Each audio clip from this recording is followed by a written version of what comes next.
Hi everyone, आज हम बात करेंगे एमपीसी 005 जो कि है रिसर्च मेथड इन साइकोलॉजी के इंपॉर्टेंट टॉपिक्स। अब सबसे पहले आप समझिए सब्जेक्ट की इंपॉर्टेंस। रिसर्च मेथड्स, तो जो भी आप अपना सेकेंड ईयर में प्रोजेक्ट करेंगे उसके लिए रिसर्च मेथड और स्टैटिस्टिक्स दोनों बहुत जरूरी टॉपिक्स हैं, दोनों बहुत जरूरी पेपर हैं। ये क्लियर होंगे तब आप कर पाएंगे। बाकी पेपर आप आगे पीछे भी दे सकते हैं, but research method in psychology को समझना बहुत इंपॉर्टेंट है। आप जब रिसर्च पेपर्स भी पढ़ेंगे तो आपको जब लिटरेचर रिव्यू करना होगा तो भी इसका यूटिलाइजेशन होगा। ये बहुत आसान है, बहुत मुश्किल नहीं है। अगर आप समझेंगे तो बहुत आसान है, बट हाँ, इसका ओवरव्यू अच्छे से होना चाहिए। तो कुछ इंपॉर्टेंट टॉपिक्स की बात हम कर लेते हैं आज। तो सबसे पहले हम देख रहे हैं रिसर्च मेथड इन साइकोलॉजी में चार ब्लॉक्स हैं एज यूजुअल। तो जो हमारा पहला ब्लॉक है उसके अंदर यूनिट 2, 4, 3 इंपॉर्टेंट है। जैसे ही मैंने बोला है, ये इंपॉर्टेंस का मैंने एक सीक्वेंस लिखा हुआ है यहाँ पे। ये नहीं कि आप इस तरह से पढ़ें, आप पढ़े 1, 2, 3, 4, बट हाँ, इंपॉर्टेंस में आपको पता है कि ये टॉपिक्स इंपॉर्टेंट हैं। तो इसके अंदर बहुत ज्यादा इंपॉर्टेंट और बहुत कम इंपॉर्टेंट नहीं, बट कुछ 4, 5 टॉपिक्स हैं जो बहुत मतलब फ्रीक्वेंटली पूछे जाते हैं, जो कि बहुत बेसिक है। मतलब बेस जो रिसर्च मेथड इन साइकोलॉजी का है वो वही है। तो वो आप बिल्कुल भी भूल के मत जाइएगा। ये आप अच्छे से रिवाइज कर लीजिए। अगर आपको प्रेफरेंस देनी है तो इन 4, 5 टॉपिक्स को दे दीजिए, मैं बता देती हूँ। तो मैं ब्लॉक वाइज ही करूंगी। तो सबसे पहले जैसे ब्लॉक 1 में हम देखते हैं कि अगेन जैसे कि बाकी सारे सब्जेक्ट्स हैं कि बेसिक्स पे बात करते हैं। तो सबसे पहले qualities of good research, research biases क्या होते हैं, ऑब्जेक्टिविटी कैसे सेफगार्ड की जाएगी किसी भी रिसर्च प्रैक्टिस में, कैसे ऑब्जेक्टिविटी बनाए रखी जाएगी। तो ये सिस्टमैटिक हो, एम्पेरिकल हो, वैलिडेट वेरीफाइबल हो, लॉजिकल हो, ये सब चीजें स्टेप्स इन रिसर्च प्रोसेस। तो जो स्टेप्स वाले क्वेश्चन है इस पेपर में मैंने देखे हैं आते हुए कि क्या स्टेप्स आप फॉलो करोगे केस स्टडी के लिए, रिसर्च प्रोसेस के लिए, क्वालिटेटिव के लिए, क्वांटिटेटिव के लिए। तो बेसिकली रिसर्च को हम कहते हैं क्वांटिटेटिव एंड क्वालिटेटिव। क्वांटिटेटिव होता है जब हम डेटा नंबर्स में इकट्ठा करते हैं, और क्वालिटेटिव होता है जब हम इंटरव्यूज लेते हैं। तो क्वांटिटेटिव नंबर का मतलब होता है कि आप सर्वे वगैरह देते थे जिसको लोग फिल करते हैं, क्विज करते हैं, तो उसमें ए सिलेक्ट किया, बी सिलेक्ट किया, तो क्वांटिटेटिव हो गया।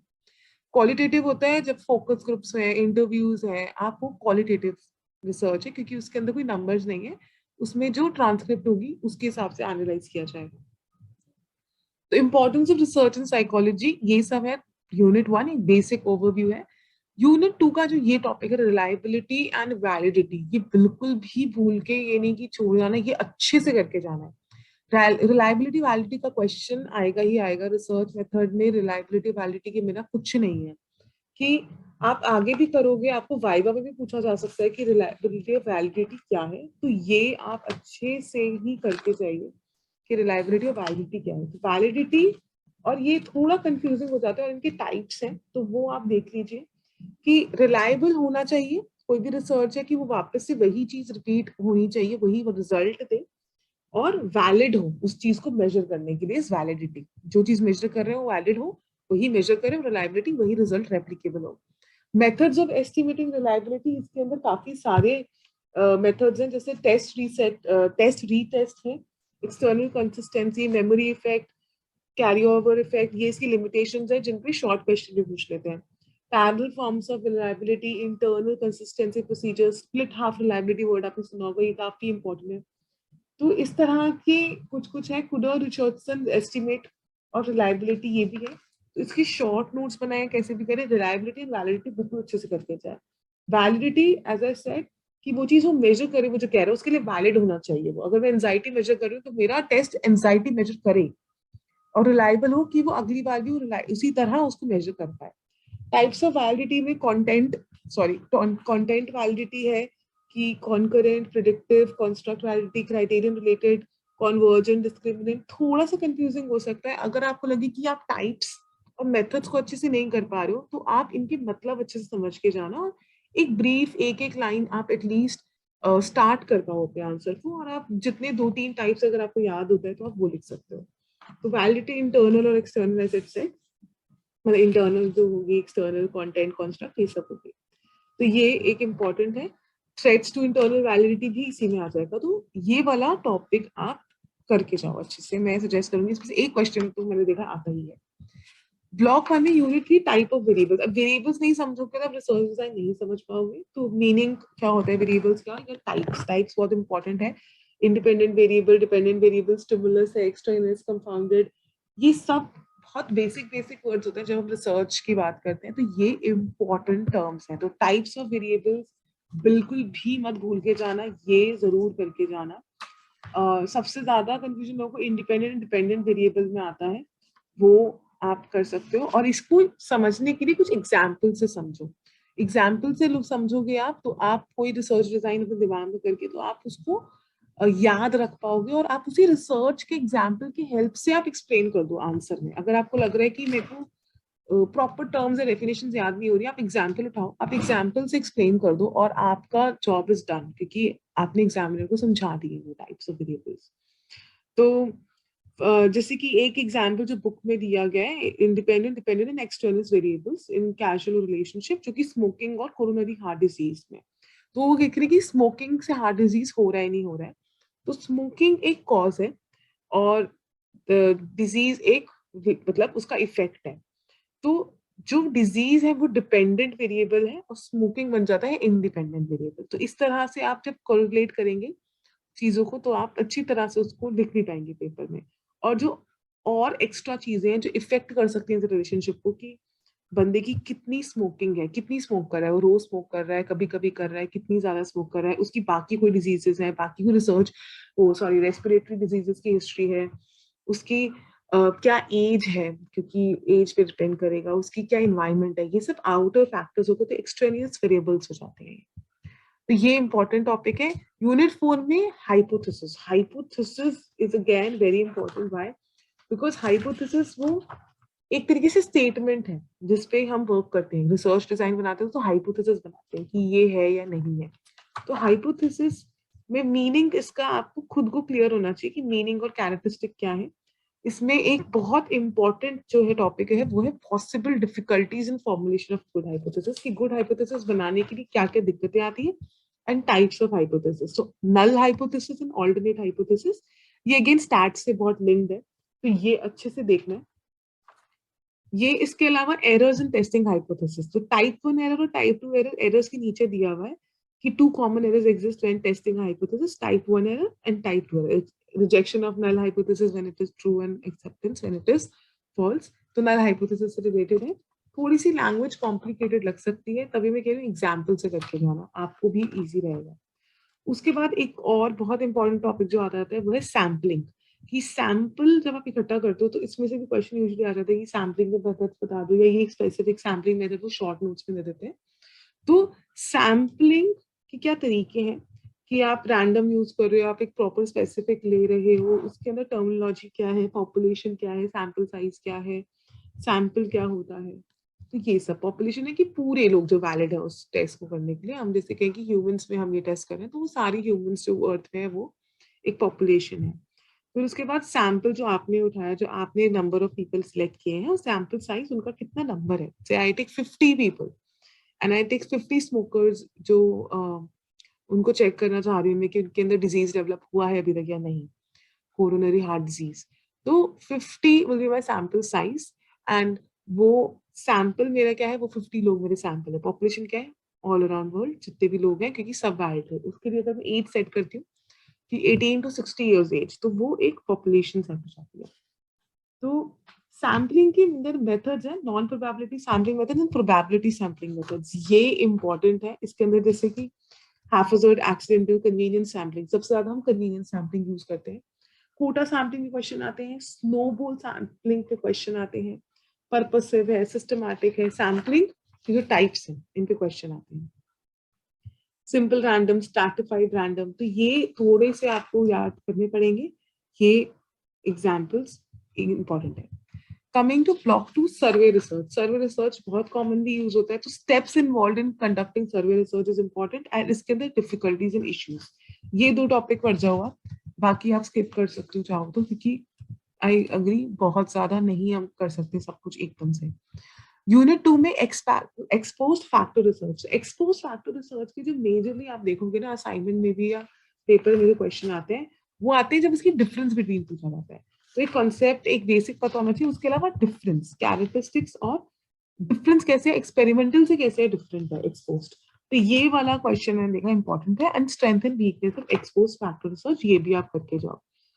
तो ये डिफरेंसेस की टेबल दी गई है, आपको मिल जाएगी। तो आप या तो वो टेबल पढ़ लो, या फिर आपको लगे कि आप खुद से पॉइंट्स बना सकते हो तो आप खुद से भी बना सकते हो अगर आपके पास है इतना मटेरियल। फिर concept of post hoc fallacy, ये बहुत छोटा सा टॉपिक है, ये 4-5 लाइन का है, बट आप इसको स्किप मत करना, इसको आप बिल्कुल पढ़ के जाना। Concept of post hoc fallacy, तो जो जो मैंने हाईलाइट किए हुए हैं ये इंपॉर्टेंट पक्का पक्का है ये। ब्लॉक 2 के अंदर ही जो यूनिट 3 है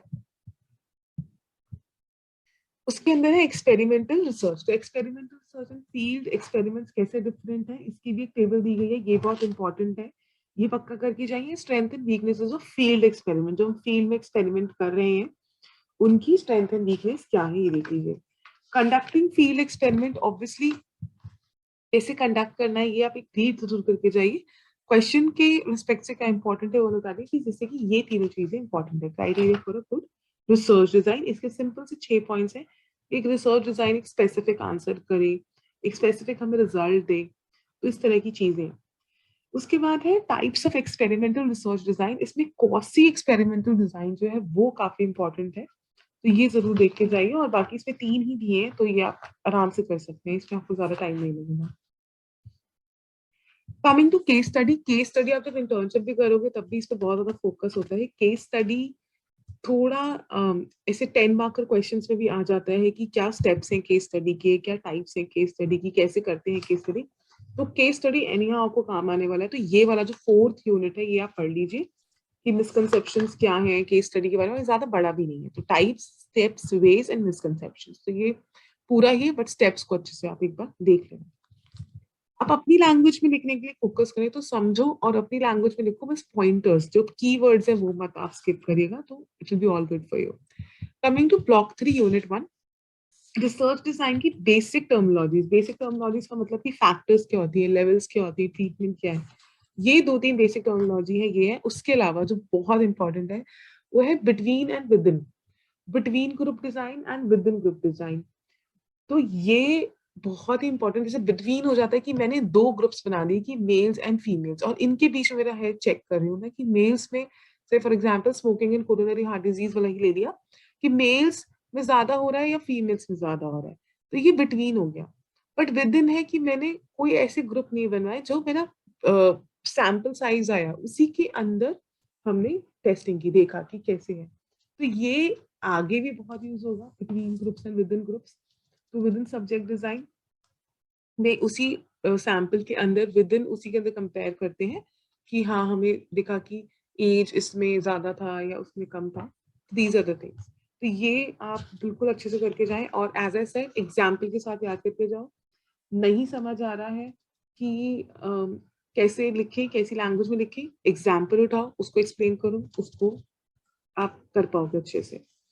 So always remember कि between within group validity, reliability, case study, exposed fact, तो ये सब क्वासी, ये छोटी छोटी चीजें हैं जो क्वेश्चंस आते हैं जिससे। उसके बाद है फैक्टोरियल डिजाइन। इसके अंदर फैक्टोरियल डिजाइन थोड़ा डिफिकल्ट लग सकता है क्योंकि ये अनोवा वाला पार्ट है जिसके अंदर हम 3 या 3 से ज्यादा को कंपेयर कर रहे होते हैं, वन वे एनोवा जैसे हमने जो पढ़ा है स्टैट्स वाले में। तो ये वाला जो है थोड़ा डिफिकल्ट लग सकता है, तो इसका एक ओवरव्यू आप ले लो, टर्म्स पढ़ जाओ इसमें कि टर्म्स क्या रिलेटेड है, ठीक है, कि क्या क्या टर्म्स है, फैक्टर्स है, मेन इफेक्ट है, इंटरेक्शन है, टाइप्स ऑफ इंटरेक्शन है, अगर आप ये कर पाओ। और टाइप्स ऑफ फैक्टोरियल डिजाइन, तो अगर आप कर पाओ तो बहुत अच्छा है, टाइप्स ऑफ फैक्टोरियल डिजाइन ही कर जाओ, बाकी कुछ नहीं है टाइम तो ये कर जाओ कि विद इन सब्जेक्ट में कैसे बनेगा, बिटवीन सब्जेक्ट में कैसे बनेगा, और ये समझने के लिए चाहिए ये पढ़ना पड़ेगा। तो बिटवीन एंड विद इन आपका क्लियर होना चाहिए। उसके बाद एडवांटेजेस एंड लिमिटेशंस, तो हर एक मेथड की पता ही होनी चाहिए आपको कि एक आध आप लिख पाओ, अगर मेथड समझ जाओगे तो आप लिख जाओगे। तो ऑब्वियसली एडवांटेज इसकी एक सबसे बड़ी बात है कि 2 से ज्यादा ग्रुप से जब हम काम करते हैं तो फैक्टोरियल ही आता है, फैक्टोरियल डिजाइन ही है। तो आप याद रखिएगा जब भी 2 से ज्यादा है वो फैक्टोरियल है। एनोवा वाला स्टैट्स लगेगा, अब स्टैट्स का क्वेश्चन है वो, तो ये है। और लिमिटेशन इसकी कि ऑब्वियसली एज आई सेड कि डिफिकल्ट हो जाता है इसको एनालाइज करना, इसको कन्वर्ट, इसको करना, स्टैटिस्टिक्स करना, इसका सब कुछ कॉम्प्लिकेटेड हो जाता है। सो ये इसकी एक लिमिटेशन आ जाती है। तो सिंगल फैक्टर डिजाइन से बेहतर होता है फैक्टोरियल डिजाइन, इसके अंदर काफी सारी लेवल्स ब्रोकन डाउन होती है, तो ऑब्वियसली ज्यादा इफेक्टिव रहेगा हमारे लिए जब हम करेंगे इसको टेस्ट में। बट इसकी लिमिटेशन ये है कि ये कॉम्प्लिकेटेड है। कमिंग टू द ब्लॉक 3 का यूनिट 3 क्वासी एक्सपेरिमेंटल डिजाइन।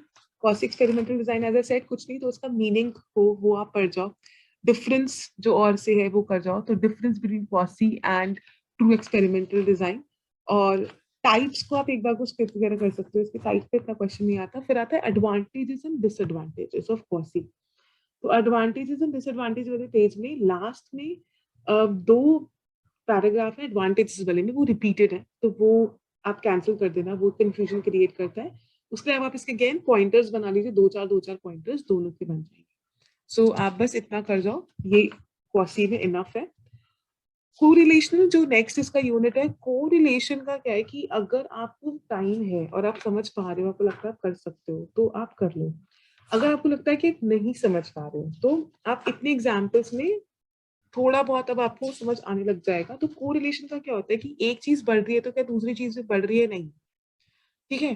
तो ये कॉजल फैक्टर नहीं, कॉज नहीं कर रहा बट कोरिलेट कर सकते हैं, ठीक है। तो जैसे कि बहुत सिंपल सी चीज है कि अभी हमने देखा कि बहुत सारी कंडीशन चेंज हुई, जैसे पैंडेमिक हुआ तो उसके साथ बहुत चीजें को कोरिलेट करा जाता है कि यार पैंडेमिक में हेल्थ के पे क्या इश्यूज आए हैं, ये पैंडेमिक कोरोना बढ़ा है तो एंजाइटी बढ़ी है। तो वो एक कॉजल रिलेशनशिप देख रहा है, बट कोरिलेशन कहता है कि इसमें कोई कॉजल रिलेशनशिप नहीं है, एक बढ़ रहा है तो दूसरा बढ़ सकता है या दूसरा घट भी सकता है, प्रोपोर्शनल है। प्रोपोर्शनल है, इनवर्सली प्रोपोर्शनल है, बट ये कॉज नहीं बताता। तो काफी लोग उसको कॉजल रिलेशनशिप समझते हैं, वो बिल्कुल आप ध्यान रखिएगा। तो इसमें कुछ भी अगर नहीं ना तो इसका लेट्स सम अप और जो ग्लॉसरी है एंड का एक बार बस वो देख जाना, ठीक है।